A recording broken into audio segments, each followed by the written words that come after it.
ഈ അകാല നരയ്ക്ക് പല കാരണങ്ങളുണ്ടാകും. അതെല്ലാം ആദ്യമേ നമ്മൾ റൂൾ ഔട്ട് ചെയ്യേണ്ടതുണ്ട്.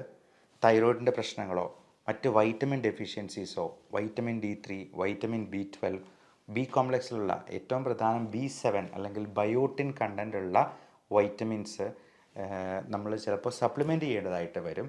അപ്പോൾ B7 എന്ന് പറയുന്ന ബയോട്ടിൻ കണ്ടൻ്റുള്ള ഗുളികകൾ കഴിക്കുമ്പോൾ മലത്തിൽ പോലും ആ കറുപ്പ് നിറം കാണാം. അതുകൊണ്ട് ആരും പേടിക്കേണ്ട. അപ്പോൾ ബയോട്ടിൻ കണ്ടൻ്റ് ഉള്ളത് കൊണ്ടാണ് ഈ മലം കറുത്ത് പോകുന്നുള്ളത് നമുക്ക് മനസ്സിലാക്കാം. അല്ലാതെ മരുന്നിൻ്റെ പേരിൽ ബയോട്ടിൻ ഉണ്ട് എന്നുണ്ട് കരുതിയെന്നാലും മലത്തിൽ ആ കറുപ്പ് നിറം വരുന്നില്ലെങ്കിൽ ആവശ്യത്തിന് ബയോട്ടിൻ ഇല്ല എന്ന് തന്നെ നമ്മൾ മനസ്സിലാക്കിക്കൊള്ളൂ. ഒന്നെങ്കിൽ ഇത് ചിലപ്പോൾ ചാത്ത മരുന്നുകളായിരിക്കാം, ആവശ്യത്തിന് ക്വാളിറ്റി ഇല്ല എന്ന് നമുക്ക് മനസ്സിലാക്കാം.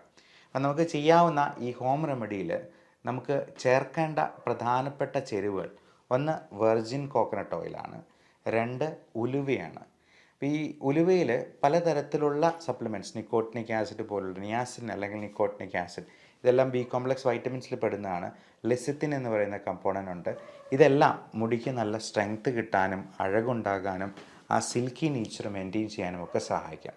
വെർജിൻ കോക്കനട്ട് ഓയിൽ എന്ന് പറയുന്നത് നല്ലൊരു മോയ്സ്ചറൈസറാണ്. പലപ്പോഴും നമ്മുടെ സ്കാൽപ്പിലെ ഈ ഡ്രൈനെസ് ആണ് ഈ പറയുന്ന ഒരു താരൻ പോലുള്ള പ്രശ്നങ്ങളുണ്ടാകാനും മുടി കൊഴിച്ചിലുണ്ടാകാനായിട്ടും ഈ അകാല നരയുണ്ടാകാനും ഒക്കെ കാരണമാക്കുന്നത്.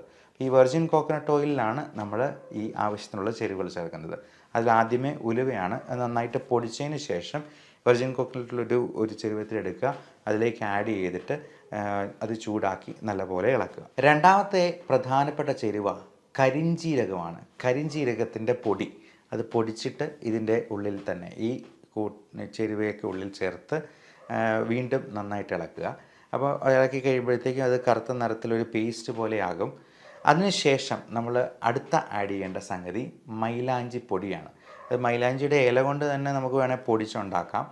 അല്ല എന്നുണ്ടെങ്കിൽ മൈലാഞ്ചി പൊടിയായിട്ട്, മെഹന്തി പൊടിയായിട്ട് നമുക്ക് വേണമെങ്കിൽ വിപണിയിൽ നിന്ന് വാങ്ങിക്കാവുന്നതാണ്. ഇതെല്ലാം 1-2 ടീസ്പൂൺ നമുക്ക് ആവശ്യത്തിനുള്ള, ഇപ്പം ടീസ്പൂണിൻ്റെ വലിപ്പം പറയുമ്പോഴത്തേക്കും നമ്മൾ കൂടുതലായിട്ട് വേണമെന്നുണ്ടെങ്കിൽ വെർജിൻ കോക്കനട്ട് ഓയിലും അതിനനുസരിച്ച് തന്നെ എടുക്കുക. 1-2 ടീസ്പൂൺ വീതം ഈ ചേരുവകളും കൂടി ചേർക്കുക. എന്നിട്ട് നന്നായി ഇളക്കി അതൊരു പേസ്റ്റ് പരുവത്തിലാകും. അപ്പം അതിന് ശേഷം ആ ചട്ടി ഒന്ന് മൂടി വയ്ക്കണം. ഒരു രാത്രി മുഴുവൻ അങ്ങനെ മൂടി വയ്ക്കണം. അപ്പോൾ അങ്ങനെ ഒരു രാത്രി കഴിഞ്ഞിട്ട് പിറ്റേ ദിവസം രാവിലെ നമുക്ക് ഇതെടുത്തിട്ട് നല്ലപോലെ അരിച്ച് ഒരു കിഴി കെട്ടി നല്ലപോലെ പിഴിഞ്ഞങ്ങ് എടുക്കുക. ഒരു കുപ്പിയിൽ ശേഖരിക്കുക. എല്ലാ ദിവസവും കുളിക്കുന്നതിന് ഒരു അരമണിക്കൂർ മുമ്പ് തന്നെ നമ്മൾ മുടിയിൽ ഇത് പുരട്ടി വയ്ക്കുക. എന്നിട്ട് അരമണിക്കൂർ കഴിയുമ്പോൾ നമുക്ക് കുളിക്കാവുന്നതാണ്. ഒരു 15 ദിവസത്തേക്ക് ഇത് ചെയ്ത് നോക്കുക. അപ്പോൾ ഒരു 15 ദിവസത്തിന് ശേഷം എങ്ങനെയുണ്ട് റിസൾട്ട് എന്നുള്ളത് നിങ്ങൾ ഈ വീഡിയോയുടെ അടിയിൽ തന്നെ കമൻ്റായിട്ട് രേഖപ്പെടുത്തുക. ഇനി ഇതുകൊണ്ടൊന്നും അത് ശരിയായില്ല എന്നുണ്ടെങ്കിൽ നിങ്ങൾ ഡോക്ടറെ സമീപിക്കാനായിട്ട് മടി കാണിക്കരുത്. എന്തെങ്കിലും വൈറ്റമിൻ ഡെഫിഷ്യൻസിയോ മറ്റ് അണ്ടർലൈയിങ് കണ്ടീഷൻസോ ഹോർമോണൽ ഇംബാലൻസോ ഒക്കെ ഇതിലേക്ക് നയിക്കാൻ സാധ്യതയുണ്ട്.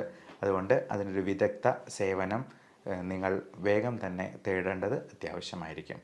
Love and regards, doctor Bipin Jose, Pulma medical centre, Pala, Kanjirappally and Sulthan Bathery.